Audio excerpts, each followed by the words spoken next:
அனைவருக்கும் வணக்கம். இந்த வீடியோவில் என்ன பார்க்க போகிறோம்னா, தை அமாவாசை விரதத்தை எவ்வாறு கடைபிடிப்பது, பித்ரு தோஷம் போக முன்னோர்களுக்கு தர்ப்பணம் எவ்வாறு கொடுப்பது தை அமாவாசையில் என்பதை பற்றிய சுவாரஸ்யமான தகவல்களை தெரிஞ்சுக்கலாம். வாங்க வீடியோக்குள்ளே போகலாம்.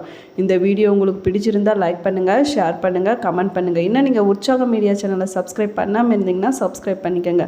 கூடவே இருக்கிற பெல் ஐக்கானை கிளிக் பண்ணிக்கோங்க. வாங்க வீடியோக்குள்ளே போகலாம்.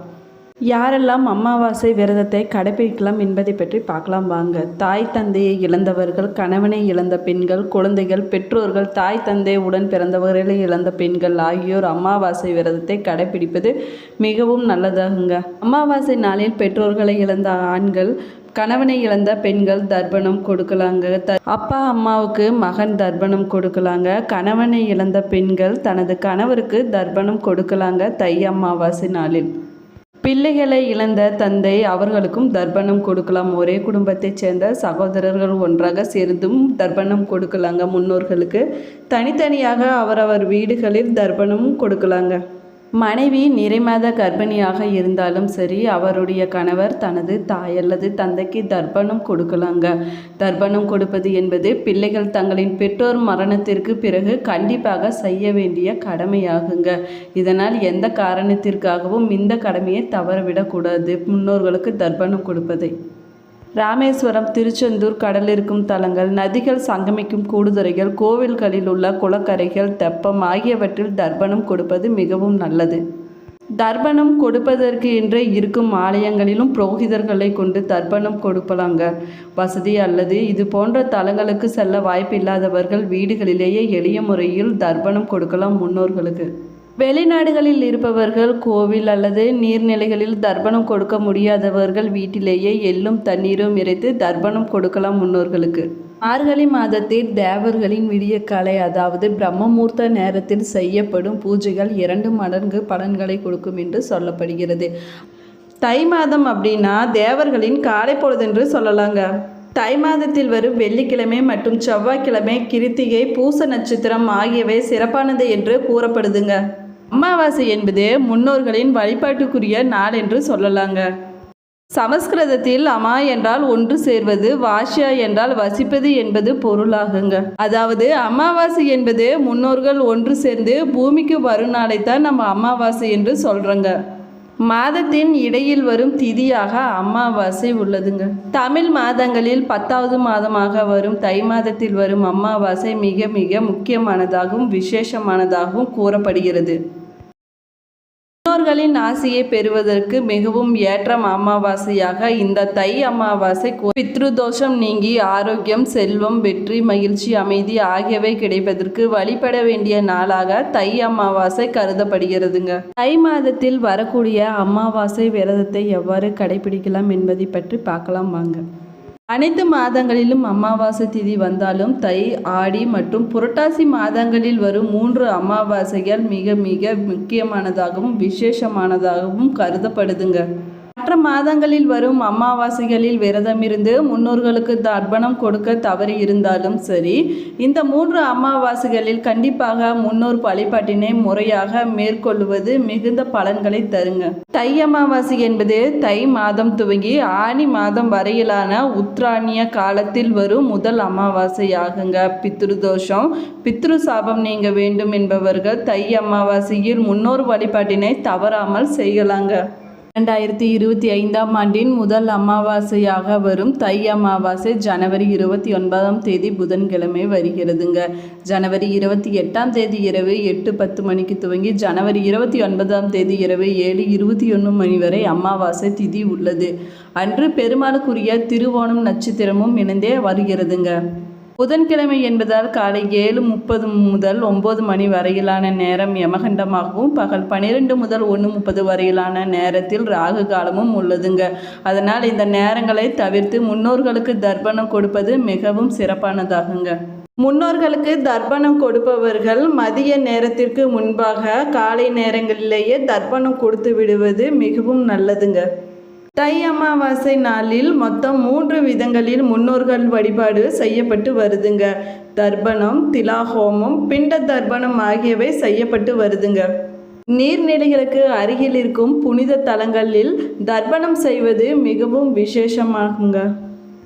காசி, ராமேஸ்வரம், ஹரித்வார், பிரியாக்ராஜ், திரிவேணி சங்கமம், கூடுதுறைகளுக்கு சென்று தர்ப்பணம் கொடுப்பது மிக மிக விசேஷமாகுங்க. அன்றைய தினம் முன்னோர்களின் பெயரால் அன்னதானம் செய்வது நல்ல பலன்களை கொடுக்குங்க. முன்னோர்களின் ஆத்மாவும் சாந்தி அடையுங்க. தை மாதம் என்பது மங்களம், மகிழ்ச்சி ஆகியவற்றை நிறையும் மாதமாக கூறப்பட்டு வருகிறதுங்க. புதியவற்றை துவக்கும் மாதமாகவும் கருதப்படுகிறதுங்க. மார்கழி மாதம் என்பது ஆன்மீக மாதம் என்பதால் அதில் விசேஷங்கள் எதுவும் நடத்தப்படுவதில்லைங்க. தை மாதம் பெருக்கத்திற்கான மாதம் என்பதால் அதில் திருமணம், புதிய தொழில் துவங்குவது, புது வீடு குடிபுகுவது போன்ற சுப நிகழ்ச்சிகள் செய்யலாங்க. தை மாதத்தின் மிக முக்கிய நாட்களாக பொங்கல் பண்டிகை, தை அமாவாசை, தைப்பூசம் ஆகியவை கூறப்படுகிறதுங்க. பெற்றோரையும் குலதெய்வத்தையும் முன்னோர்களை வழிபடாமல் இருந்து மற்ற தெய்வங்களை வணங்குவது எந்த பலனும் கொடுப்பதில்லைங்க. அப்படிப்பட்ட சிறப்பு வாய்ந்த நமது முன்னோர்களை ஆடி, புரட்டாசி, தை மாத அமாவாசை தினங்களில் தர்ப்பணம் கொடுத்து வழிபடுவது மிகுந்த பலன்களை தருங்க. தை அமாவாசை நாளில் எறும்பு, பசு, காகம், நாய், பூனை ஆகியவைகளுக்கு உணவு அளித்து அவைகளின் பசியை போக்கிலாம் கடவுளின் ஆசியோடு முன்னோர்கள் ஆசியும் பூர்ணமாக நமக்கு கிடைக்குங்க. அமாவாசை நாளில் அன்னம், கருப்பு உளுந்து, கருப்பு எள், வெல்லம், உப்பு, ஆடைகள் போன்றவற்றை ஏழை எளியோருக்கு தானம் அளிப்பதால் புண்ணிய பலன்கள் நமக்கு சேருங்க. அதோடு மட்டுமில்லாமல் நம்மை விட்டு மறைந்த முன்னோர்களின் ஆசியும் நமக்கு பெற்றுத்தருங்க. தை அமாவாசை நாளில் இவ்வாறு செய்தால் நமக்கு இரட்டிப்பு பலன்களை பெற்றுத்தருங்க. அமாவாசை என்று உலகை இயக்கும் சூரியனும் சந்திரனும் ஒன்று சேர்வதால் ஒரு காந்த சக்தி ஏற்படுகிறதுங்க. அமாவாசை தினத்தில் பிறக்கும் குழந்தைகளின் மூளை அதீத வேலை செய்யுங்க. சூரியனும் சந்திரனும் ஒரே ராசியில் இணைவது அமாவாசை திதி என்று கூறப்படுகிறதுங்க. அமாவாசை என்று முன்னோர்களுக்கு தர்ப்பணம் கொடுப்பவர்களின் குடும்பம் அமைதியாகவும் சிறந்து விளங்கும் என்று சாஸ்திரத்தில் கூறப்பட்டுள்ளதுங்க. முன்னோர்கள் இறந்த தேதி நேரம் தெரியாதவர்கள் ஆடி அமாவாசை, தை அமாவாசை, மகாயாள அமாவாசை ஆகிய திதிகளில் தர்ப்பணம் கொடுப்பது நல்ல பலன்களை தருங்க. இந்து போன தாய், தந்தை, தாத்தா, பாட்டிகள் தான் பித்ருக்கள் என்று கூறப்பட்டு வருகிறதுங்க. தை அமாவாசை தினத்தில் செய்யக்கூடியவை என்னன்னு பார்க்கலாம் வாங்க. தை அமாவாசை தினத்தில் முன்னோர்களை நினைத்து தர்ப்பணம் கொடுக்க வேணுங்க. வீட்டிற்கு வந்த பின்பு முன்னோர்களின் படத்தை வடக்கு அல்லது கிழக்கு திசையில் வைத்து அதற்கு சந்தனம், குங்குமம் இட்டு துளசி மாலையை போட வேண்டுங்க. படத்திற்கு முன்பாக முன்னோர்கள் பயன்படுத்திய பொருட்கள் அனைத்தையும் வைத்து முன்னோர்களுக்கு பிடித்தமான உணவை படையலிட்டு குத்து விளக்கை ஏற்றி தை அமாவாசைக்கு முன்தினம் கோதுமை தவிடு, அகத்திக்கீரை ஆகியவற்றை ஊற வைத்து தை அமாவாசை என்று பசுவிற்கு தானமாக கொடுப்பது நல்லதுங்க. தை அமாவாசை நாளில் என்னென்ன செய்யக்கூடாது என்பதை பற்றி பார்க்கலாம் வாங்க. முன்னோர்களுக்கு தர்ப்பணம் செய்யும் பொழுது எந்த ஒரு ஆலய வழிபாட்டிலும் தெய்வ காரியங்களிலும் நம்ம ஈடுபடக்கூடாதுங்க. வீட்டில் செய்யக்கூடிய தெய்வ சம்பந்தமான பூஜைகள் அனைத்தையும் தள்ளி வைப்பது நல்லதுங்க. முன்னோர்களுக்கு தர்ப்பணம் கொடுத்து முடித்த பிறகு செய்ய வேண்டிய பூஜைகள் அனைத்தையும் செய்யலாங்க. அமாவாசை திதியில் எந்த ஒரு அசைவமும் சமைக்கக்கூடாதுங்க, சாப்பிடவும் கூடாதுங்க.